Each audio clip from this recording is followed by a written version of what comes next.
Hi everyone, welcome. This is our live Aliyah Zionist Fulman session. We are so happy and glad to be here.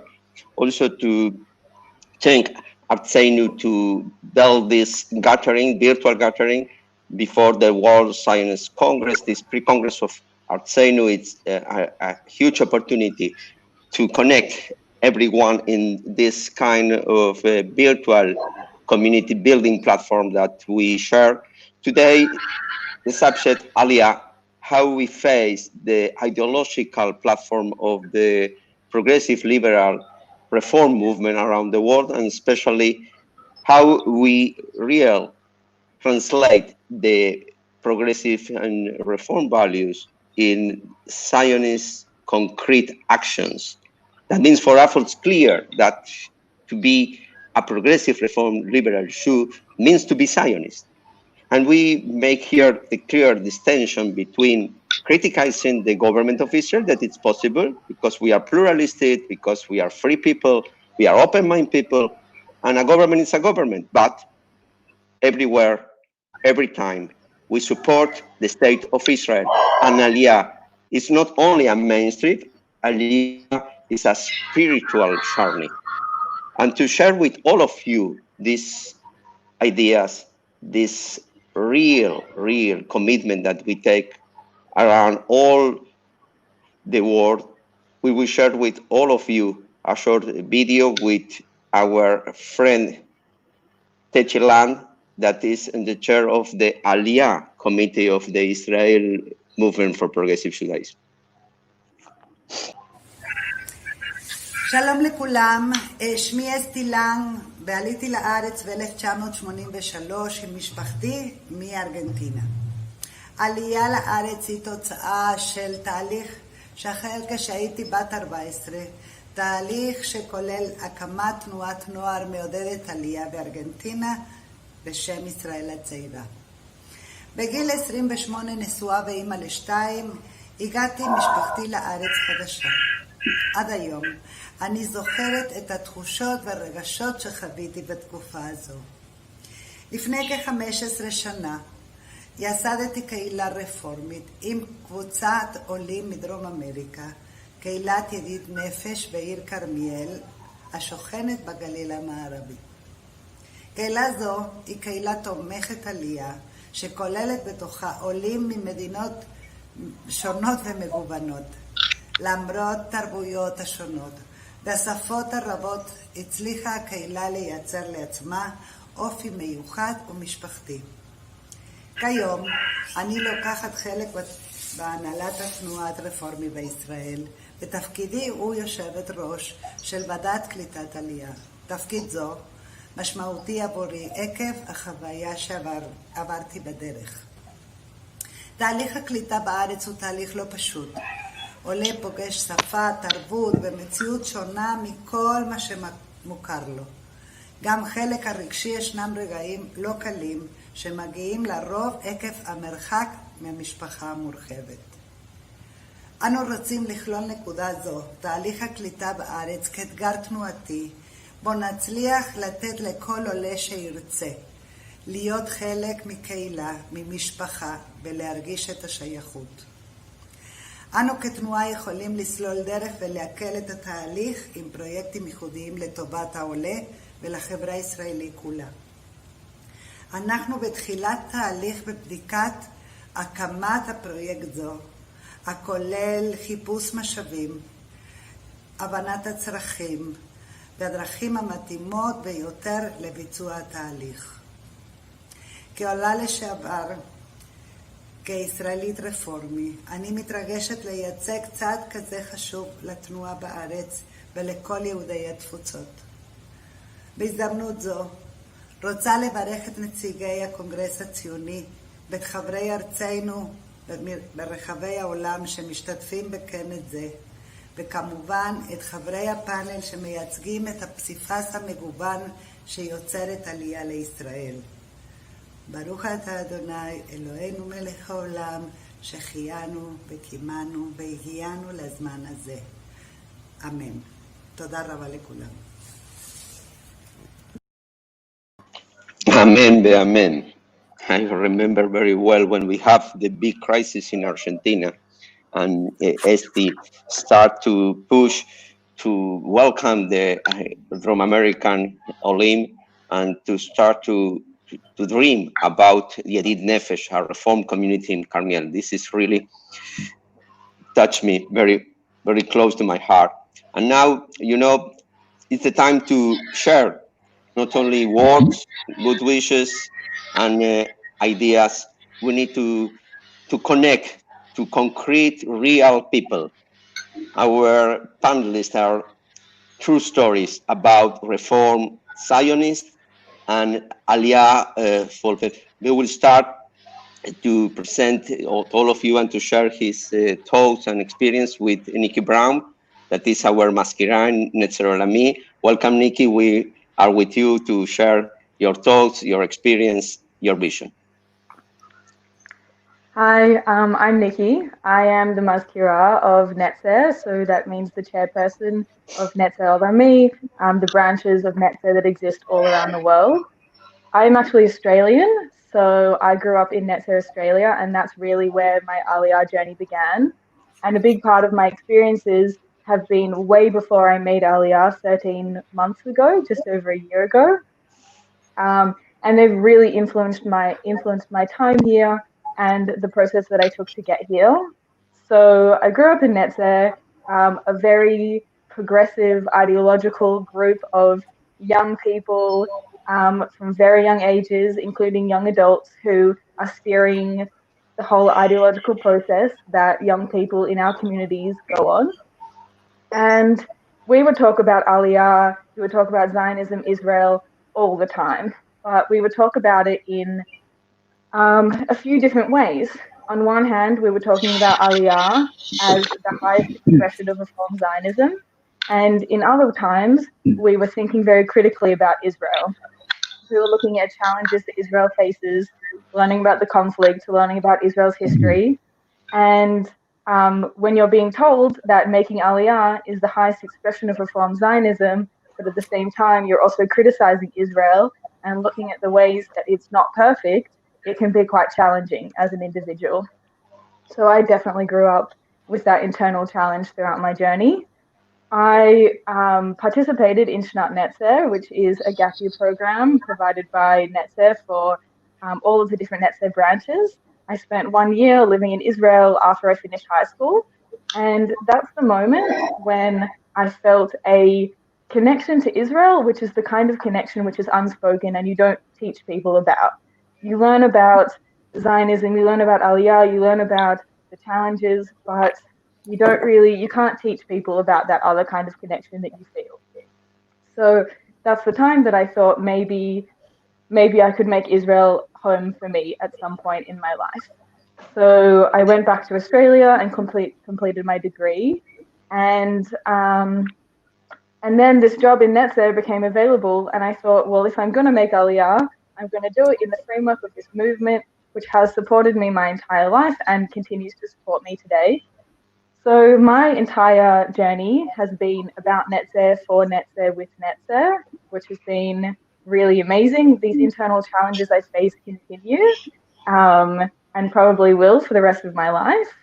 So I also want to share that the meaningful part of making Aliyah in Netzer has come to be over the years the exploration of spending a meaningful time in Israel rather than making Israel your home forever. So I'm very excited that I'm experiencing that now in my life, and I'm also excited for what journeys are coming next. Okay, thank you, Nikki. Maybe we come back to you with some of the inputs and questions of the people that are around.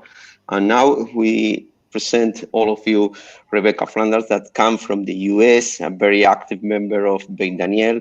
Please, Rebecca, we are with you. Great. Hi, I'm Rebecca.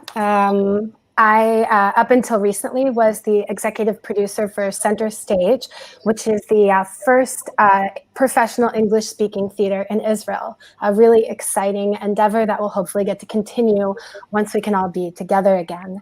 And I have quite the opposite story from Nikki. I did not grow up in the American Reform movement. I grew up with parents who were part of the conservative movement, but sort of high holiday Jews. We weren't super involved. I have some family here in Israel, which I came to visit when I was in college, and I fell in love with the country and was always finding excuses to come back here. And when I decided to get my master's degree, I decided to come to Tel Aviv University. And that was my first real opportunity to live here. So that's how I found Israel. And then after I made Aliyah, which was a very challenging experience, other than the first part, right? The part where they sign you up and you get on the airplane and you land in Ben Gurion, that part's easy. But the next part was hard. I met my boyfriend, now husband. His name is Shimon Smith. Probably somebody knows him. He's very, very involved in the movement, and he brought me in. So actually, the only reform movement I've ever known is the IMPJ. And through the IMPJ, through the reform movement, and through Beit Daniel, which is, I think, the largest reform synagogue in Tel Aviv, I was given a sense of community, which was something, Rabbi, you mentioned in the beginning. I was given a place that felt like it could be a home, and it was a place where I was meeting more Israelis, because so much of my social circles from graduate school are Anglo. So I think for me, that's the message, and that's the opportunity for the movement, to provide people like me who maybe didn't grow up in a movement a sense of community, for olim that come here that are progressive Jews with progressive values and pluralistic values, a place that they can engage and find community. Thank you, Rebecca. Thank you. Thank you for your word and for your testimony. Now we are traveling, how you say, around the world, from Australia, the US, and now the FSU. We have here with us Anna, that is coming to represent Ramat Gan Russian speakers. That is so important input, the transformation in our reform movement with the not only the former Soviet Union. I can say that was the great vision of our rabbi and teacher, Rabbi Dick Hirsch, that he really believed that two main goals, the World Union for Progressive Judaism, when he created and support the Israel movement for Progressive Judaism in the past, and when he was so active to be involved in national Zionist institutions, and he created, together with Paula Ehrstein, Zichronah Livracha, Artsein around the world, and then the important task of the FSU immigrants to the Israel reality and future, and especially to our reform movement with the presence of our movement in FSU. But here with Hannah, we can hear how the FSU immigrants became new olim and now an integrated part of the Israeli society. Please, Hannah, share with us your testimony. Probably it's too early to claim that I'm the integral part of Israeli society. I'm here only for 4 years, and I'm rather old, and it's very difficult for me to study Hebrew and whatever. So, and frankly speaking, I'm not highly ideologically, I was not highly ideological when I took this decision about coming to Israel. We came here with my husband because our daughters are here. It was their choice. But it happened that we met people with whom we studied Hebrew in St. Petersburg, and they told us that there is a newborn reformist community led by Rabbi Gregory Kotler, and it's just the next street where we lived at the time in Ramat Gan. So we, at the very beginning, we joined the community, and it was a really heartwarming story, and it was possible to study because we didn't know much about, this context. Here, in Russia and Soviet Union, we were sort of cut from tradition, and it's a big question. And reformist approach gave us an opportunity to gradually come closer. And also, there was a great story last year when I was invited to join, to take part in Beutel seminar.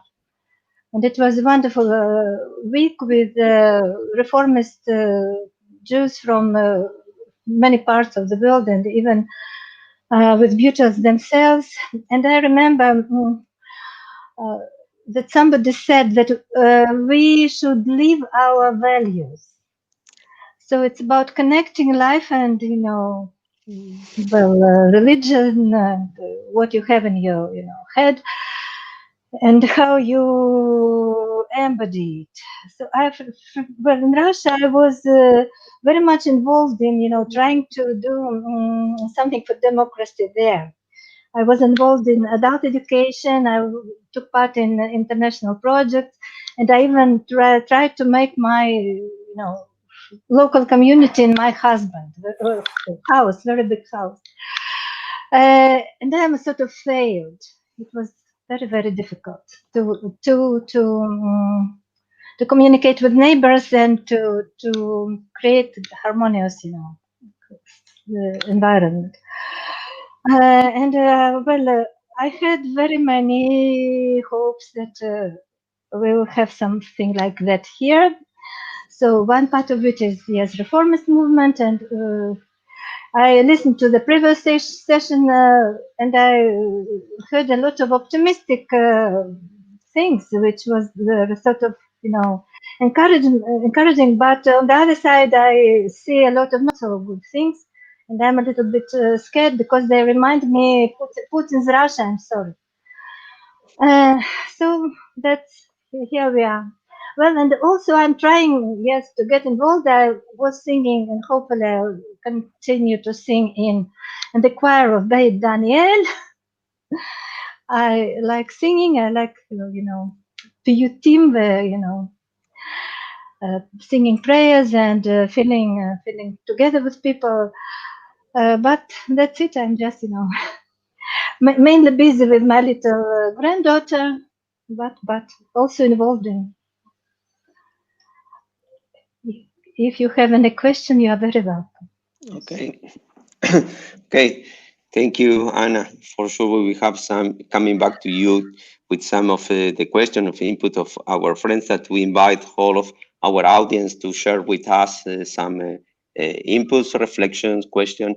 I want maybe to come back to Nikki and to ask her about her position right now, like Maskerab, Netzer movement.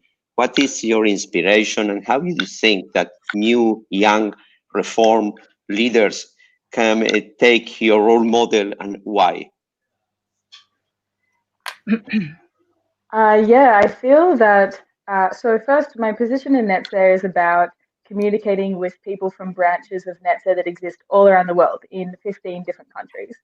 So I have a very unique position where I'm able to pass a message across. So I'm very glad to be able to do that now. I think that my message is for people to just come to Israel. And I think this connects to what I mentioned before about the unspoken and unteachable feeling that people get when they are in Israel. And it's a part of our movement that we don't necessarily talk about in the ideology or on paper, but feelings that a lot of people have. So I feel that my experience has been incredibly special, incredibly supported by this amazing community, by Atzenu, by the World Union, by lots of different groups, by a number of families at Kol HaNeshama in Jerusalem. And my experience is just do this. There's a group of people who are here to support you. Netzer is here to support you, and I feel like, why not? I think for me, jumping into this experience, I almost didn't think about it very much. An opportunity became available, and I jumped at that opportunity. And my inspiration to other people is to just do the same and to take those opportunities that life is giving you, such as having these meaningful experiences in Israel. Okay, thank you, Nikki. Rebecca, you are example how from outside the reform movement, you find the way to be involved. And you are really part of a vibrant society. Tel Aviv and around it's a cosmopolitan place that everyone wants to be and to belong. How do you think that the reform movement can impact in the secular Israeli society, Yeah. and how we can answer the question about what is one of the main issues in Zionism, how we can continue to transform the Israeli society and to answer the question, how Jewish is the Israeli society? That's a great question with a lot of questions in it. I'll try to cover a few of them. Actually, you read my mind. I was thinking about something my husband says. I hope I won't get in trouble for saying this, but he likes to say that every Israeli is a Reform Jew. Like every secular Israeli is a Reform Jew. They just don't know it yet. And and I think that that's like, that might be where the opportunity is in Tel Aviv. I see it with a lot of my friends that are maybe more secular, but hold the same values that I do and that the reform movement holds, you know, which I think is what helped draw me into the movement. You know, the values were already there and they already aligned with what I had, but I didn't know.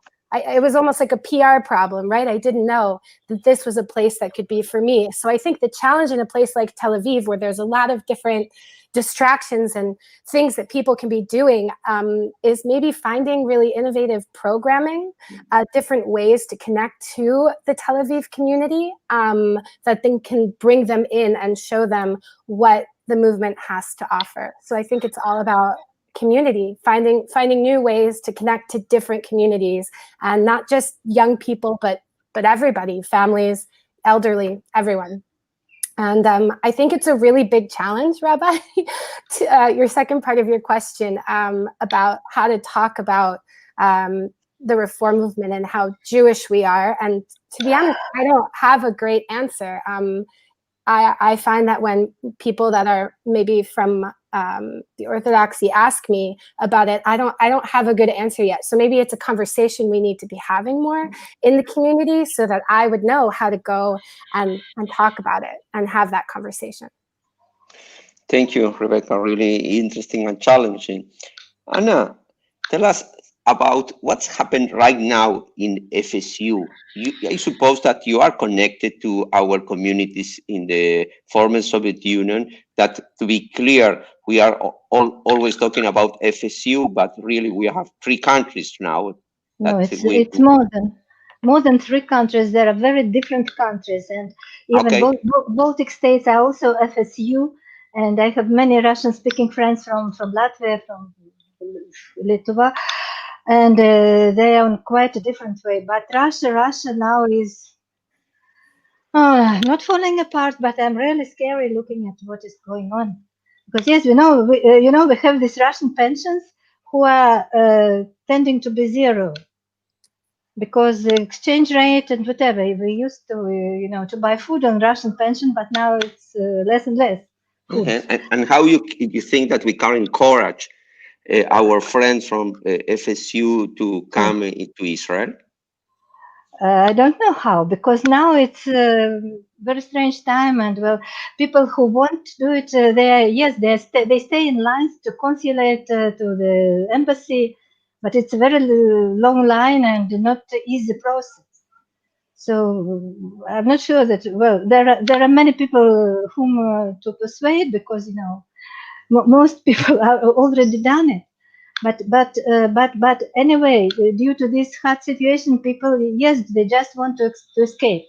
So it's not, the question of persuading.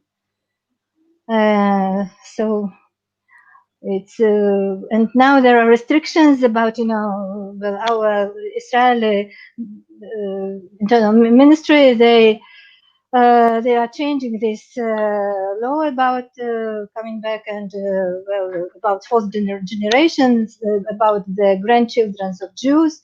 So they're making obstacles. It's not easy, and people who want to do it, they're trying, but that's it. Okay.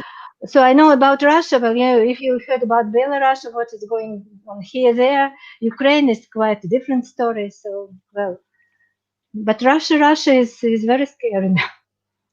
Okay, thank you, Anna. But we'll be open to do everything to help our brother and sister in this difficult situation, and also we we are aware that the COVID and the pandemic will be very stressed to all the world, all the Jewish communities around the world, and we really believe that the reform movement are ready to welcome every Jew that want to come to Israel in this difficult time. Also, that how we can really work like we have these two amazing examples of Nikki and Rebecca. That means that we really face the Zionist and Reform Judaism not only because we welcome stressed people in disaster, that we want only to be from poor and depressed people that come to Israel like the last choice.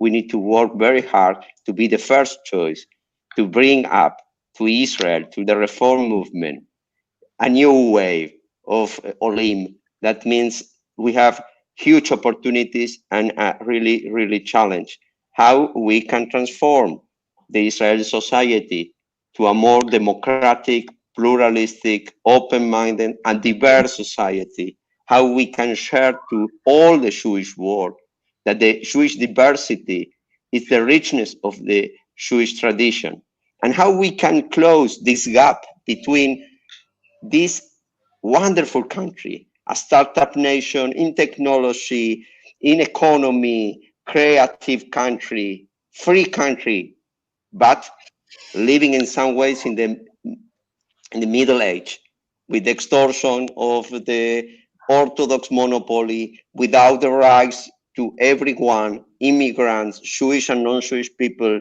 to really support and to empower the women in the Israeli society. That we note in the secular field, it's clear that they are leading, but in the religious and in the not separation between state and religion, we have a huge challenge, and we know that our new olim, the young people and the reform movement have here the future of Israel to become again Orla Goim, a light among the nations. We really thank you, three of you, three wonderful women that share with us the personal story. And we invite all of you to continue with our program at the Artseinu Pre-Congress and to congratulate all the representatives to the World Zionist Congress to really support the Jewish values and the common vision of the Israel that it's coming to be the nation of all the Jewish people and a place to the Reform Judaism to grow up. Thank you very much. Thank you.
Shalom, everyone. Good afternoon. I'm happy to be here with you today in this short session called Building Peoplehood. My name is Madar Bilik, and I work in the Israel Diaspora Department of the IMPJ, the Israel Reform Movement. And today we're going to present to you three of our programs, each one dealing with Jewish peoplehood from a different angle. So first, I'm going to introduce to you a project called Yachdav, which is our school-to-school twinning project, and then Project Domim, a project which connects congregations in Israel to congregations around the world.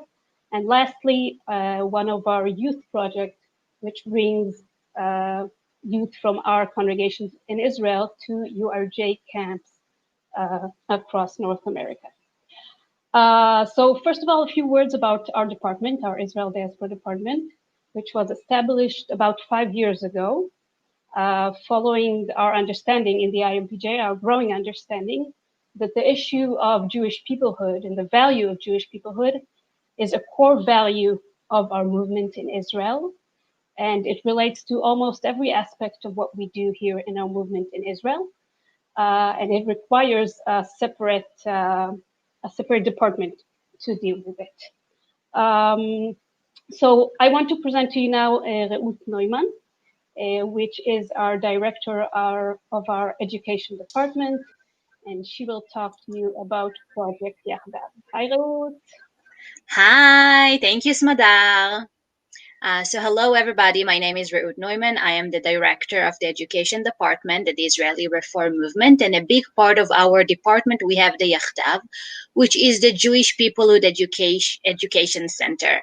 A big part of what we do, we have a school-to-school program between Israeli schools and Jewish schools abroad, that through the year, the kids are in touch through different projects that they're doing together. They exchange short videos, ID cards. Twice a year, we are doing video conference live when the kids actually can talk to each other live. It depends on time difference and everything. So sometimes it's Sunday afternoon Israel time, which is Sunday morning US time. If it's in England, it's easier on that end. We have a variety of programs. We start from 4th grade all the way to 9th grade. We have a program called Ma'agalim, which is circles of identity, where the kids are talking about their identity, about who they are, their family, their school, the city, the community, and then at the end, the Jewish people. It's for in between 4th grade to 6th grade. We also have a program called Bar and Bat Mitzvah with Friends. It's talking about the year of mitzvot. What's the responsibility that I have when I turn 12 or 13? Responsibility for myself, for my family, for my country, and then for the Jewish people. We encourage the kids to pick a Tikkun Olam project, and then they report to each other about the project. We have a program called Green, which is about the environment and Tikkun Olam, and it's for middle school. And we also have a program called Kahol Lavan, Blue and White, and it's more about Israel and the diaspora. And in each program, as I said, the kids are in touch with each other. They have a curriculum that's been taught through the year, and then a point through the year when they exchange different projects and doing the video conference live. So I think now we are ready to watch some of our videos. So Andy, please, if you can play the videos.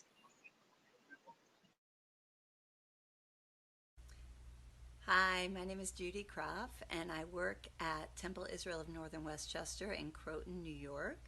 I've been working with the Yachdav people for 5 years, I think now. This is my 6th, and it has just been wonderful for both me and the children I teach.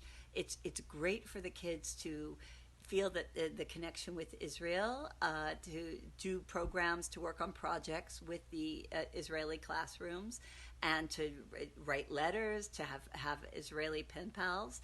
I really enjoy getting having the kids ask each other questions and seeing both how much they have in common and how much their lives may differ.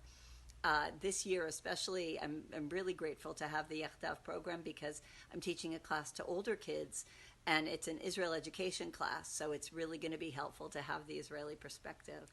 One thing that was especially exciting for me personally was a few years ago when I happened to be in Israel on a professional program that I made some time to visit with the different schools that I was working with at the time. And Re'ut, the director of Yachdav, took me all around to visit the people, to have lunch, they gave me mishloach manot for Purim for the kids. It was amazing. And just getting to see people in real life that I had only known on a screen before was amazing. And it was such a special experience. I'll never forget it. And the kids actually couldn't believe I was there. They're like, whoa, you're Judy, who we see on the screen.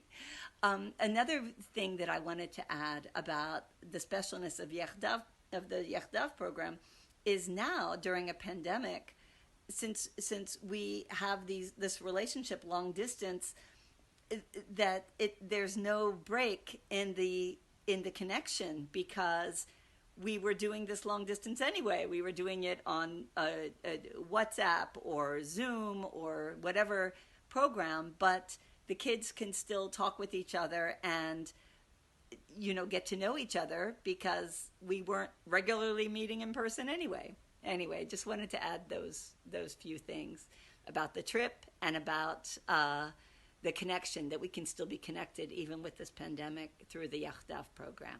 So I really, really enjoy working with the Yachdav people. So thanks for this program.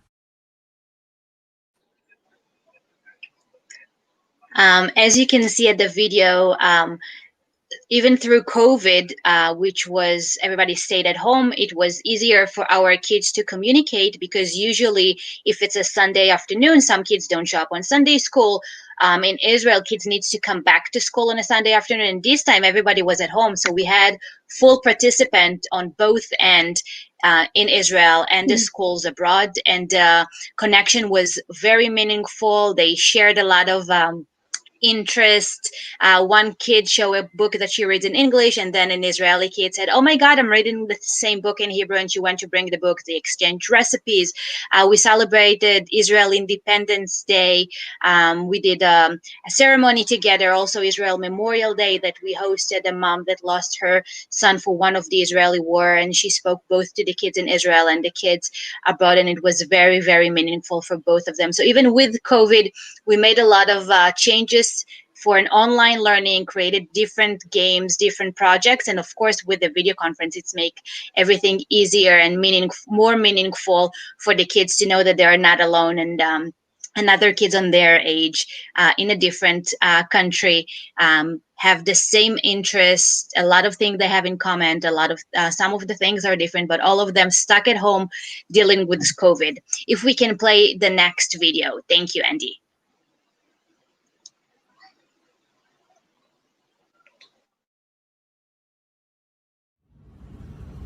Hi, I'm Einam.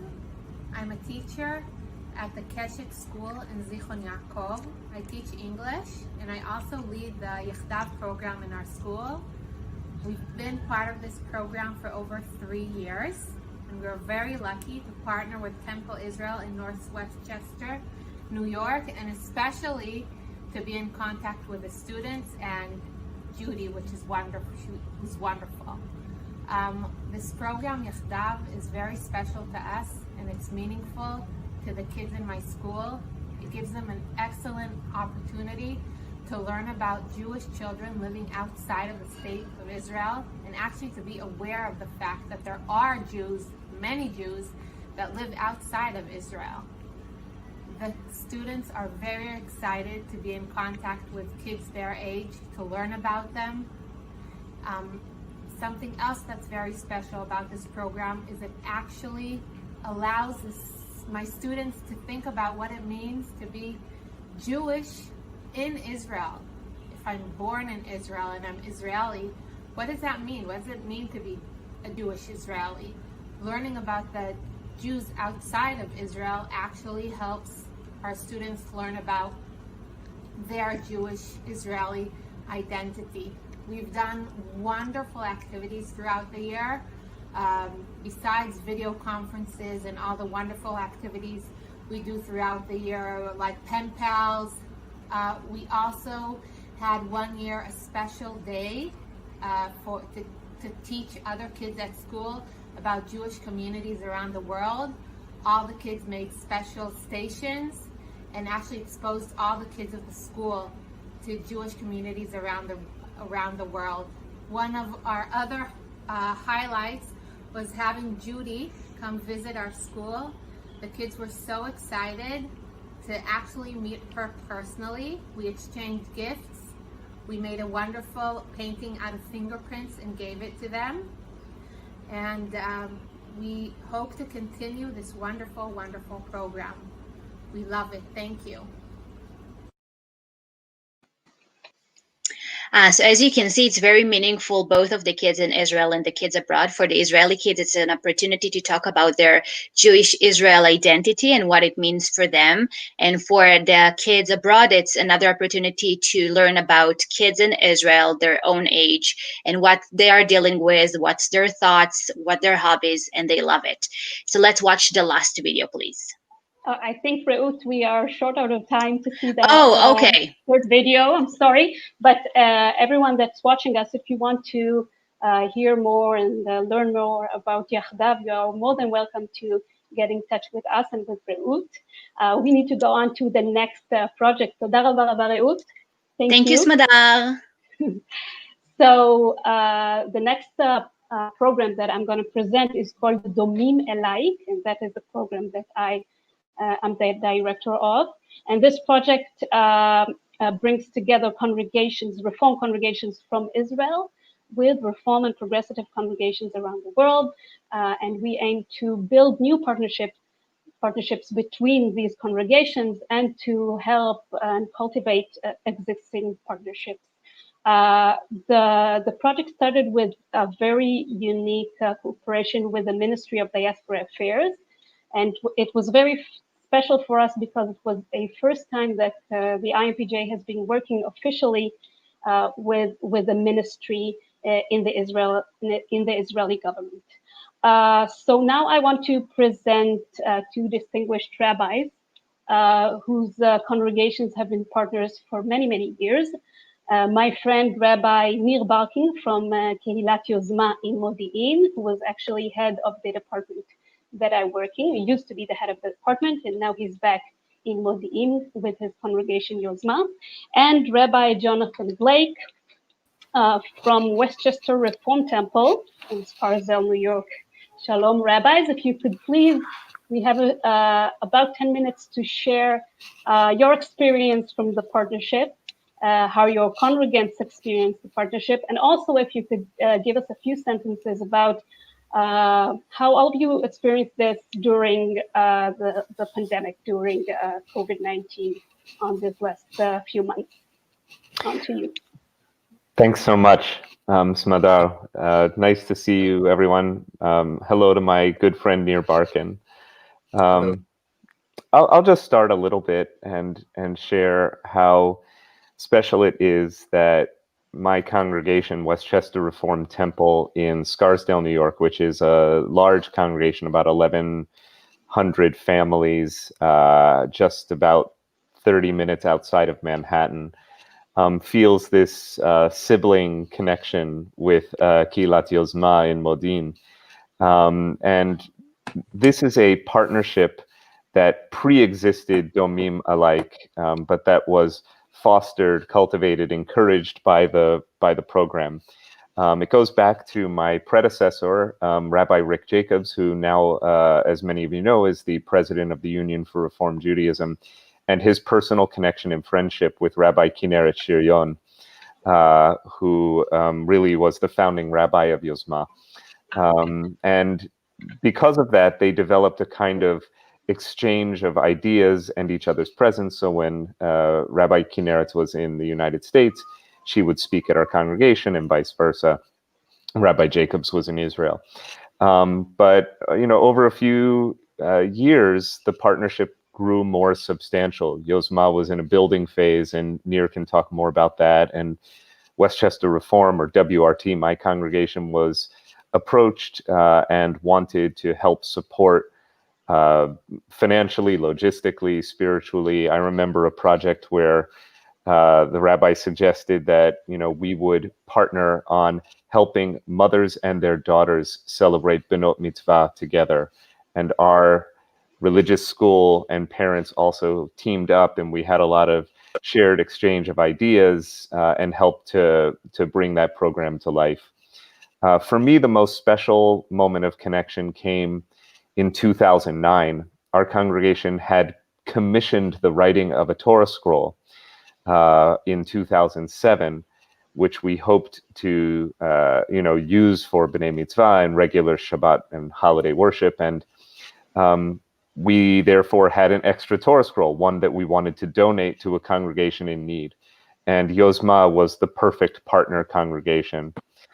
So in 2009, my dear friend and colleague, our teacher, and a member of our congregation, Rabbi Aaron Pankin, Zichrono Livracha, who was at the time on faculty at Hebrew Union College, would go on to become the president of Hebrew Union College. And it so happens that his wife, Lisa Messenger, was our temple president at the time. He flew coach on a 747 El Al jet with a Torah scroll as his seat partner. And he took that Torah scroll and delivered it to Yozma. And I've seen these pictures of the little children rejoicing as the Torah scroll arrived in October of 2009. And then in December, I led a family trip to Israel with members of my congregation, and we formally dedicated the scroll. And I would say every 2 to 3 years or so, we take a group trip to Israel. And our partnership with Yozma means that Yozma is always on the itinerary, a conversation with Rabbi Nir Barkin, with members of the congregation. We are shown the most extraordinary hospitality whenever we're there. It feels like we're among family. And I know that Domim has been, actively encouraging this partnership to continue. So I look forward to many years of our congregations being sisters and brothers to one another. Thank you very much, Rabbi Blake. And on to you, Rabbi Balkin. Shalom, everybody. Good morning, good afternoon, good night, wherever you are around the world. It is a little bit afternoon here in Israel, and the beautiful day is kind of making us feel a little better with what's happening during the last 8 months. I would like to start from the end and go backwards, as Rabbi Blake did. And for me, the end is provoking the verse from Proverbs saying, it's better to have a neighbor nearby than a relative far away.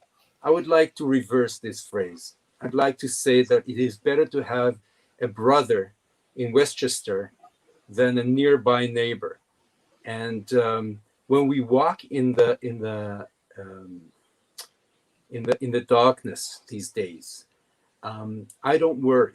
Not only that I don't worry because I feel that God is escorting us all in our sacred work that we do as volunteers and professionals, but most importantly, I would like to point out Rabbi Blake, Jonathan, and his congregation by saying we're not walking alone, because our brothers and sisters through the Domim platform is walking alongside with us through this difficulty.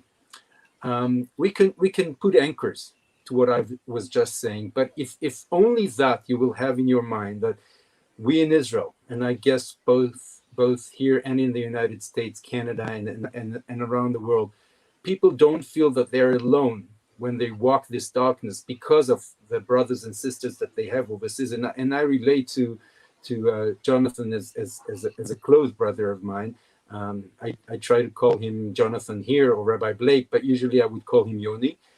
So for me, Yoni and I are walking in this darkness together. Yoni has gone through some very difficult obstacles throughout the last 3 years with a lot of funerals and tragedies in its congregation. I try to be there for him and as he is for me.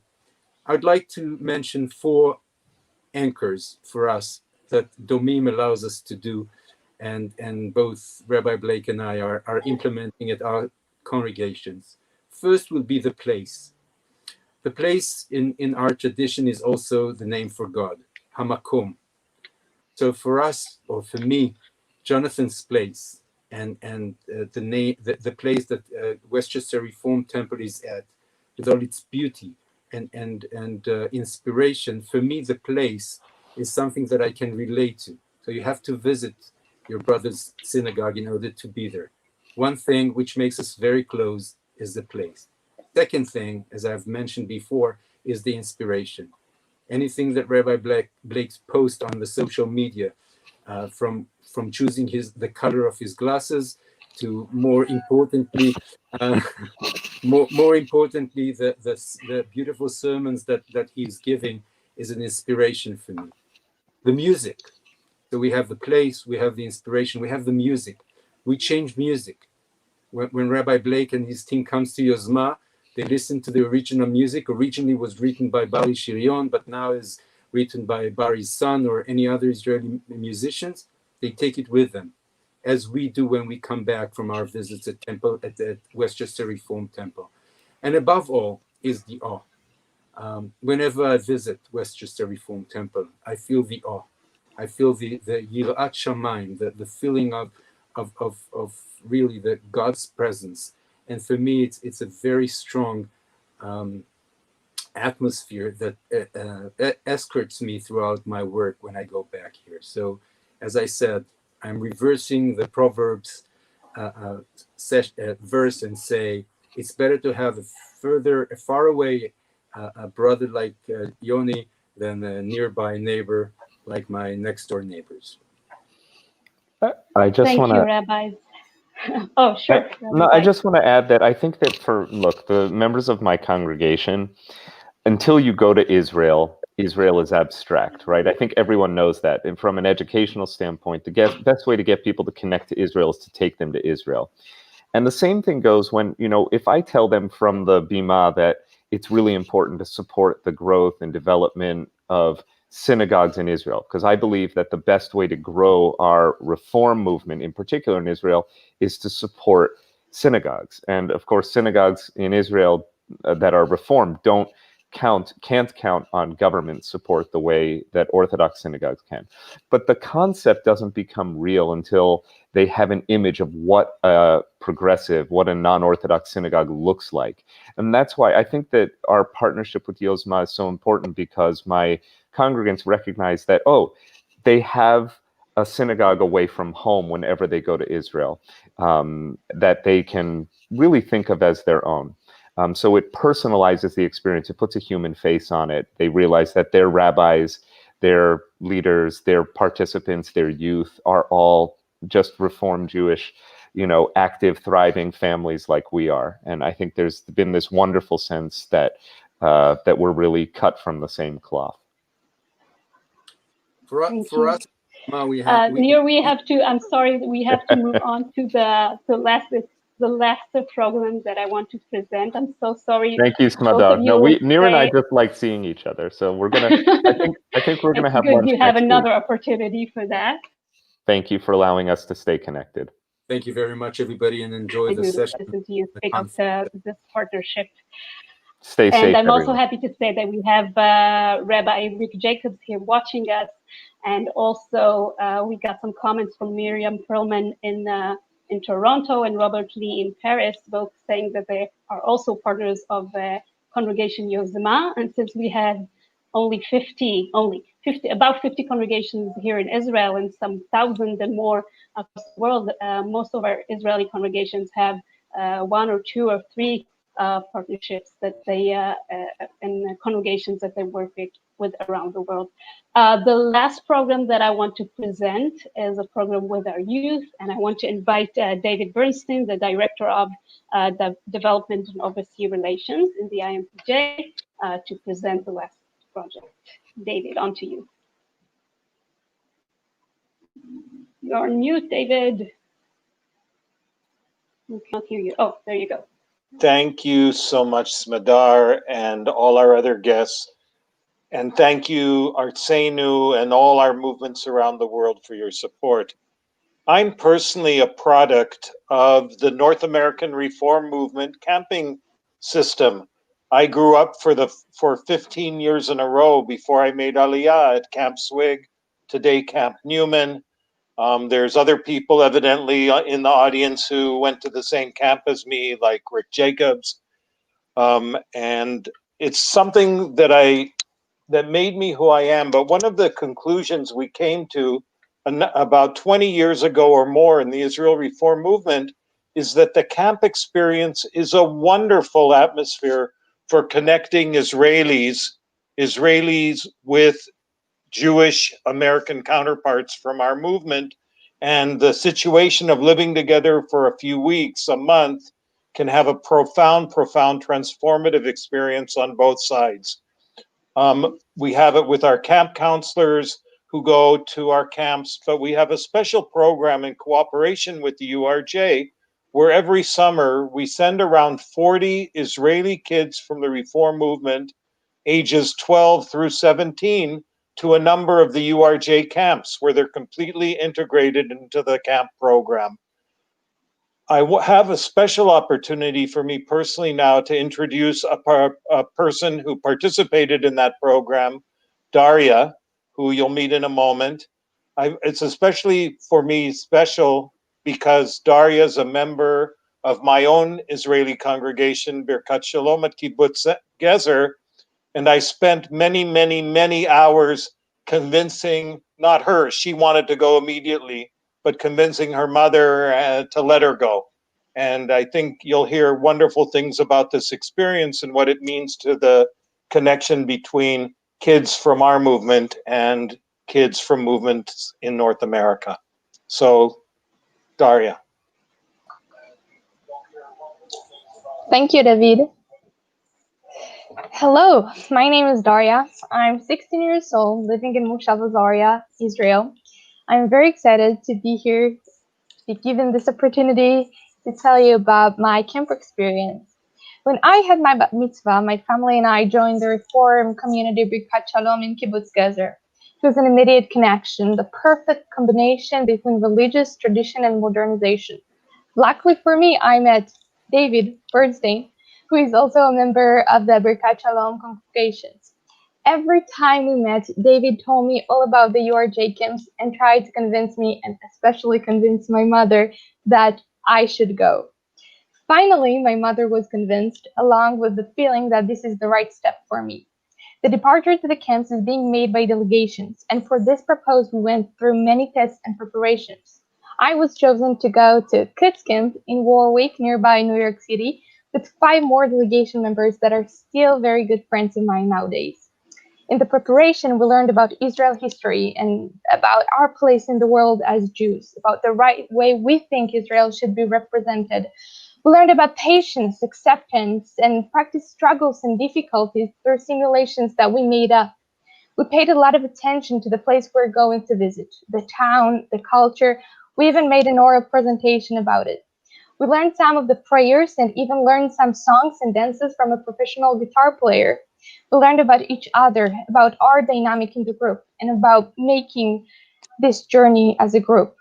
We studied so many things from this whole preparation, though the most important thing it made me do is think about my national identity, about Judaism, and about the impact this journey might cause.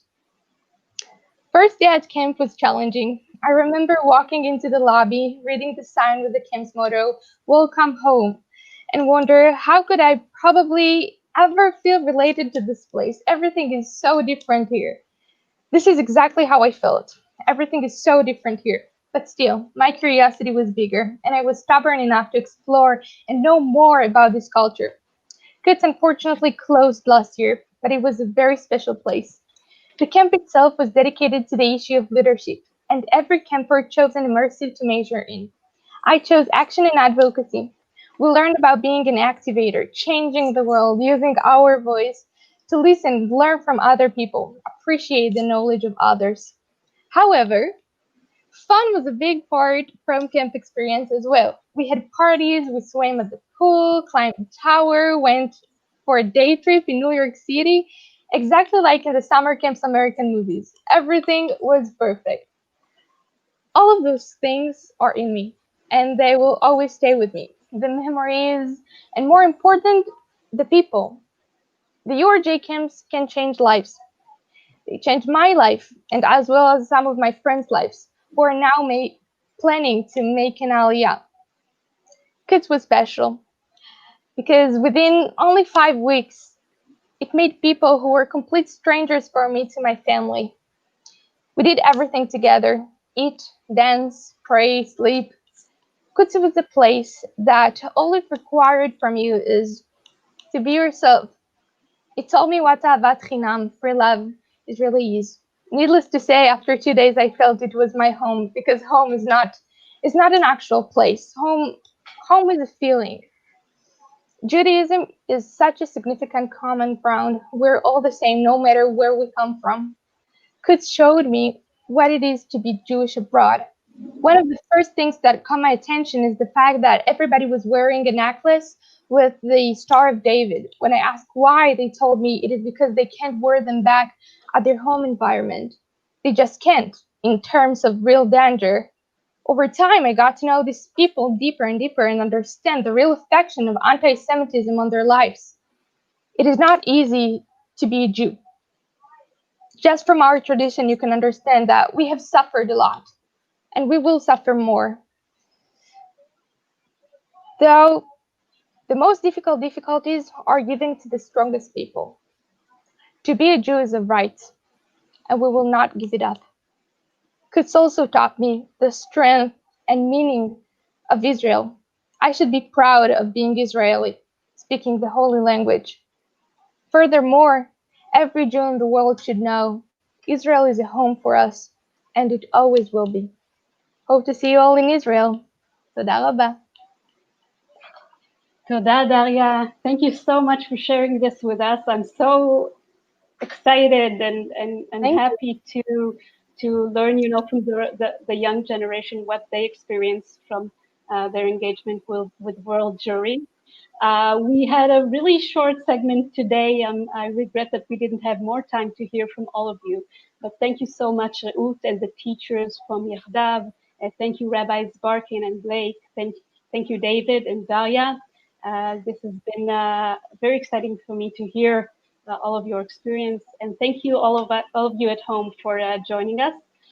We really hope and pray that this pandemic ends soon so we can see you all face to face. Goodbye.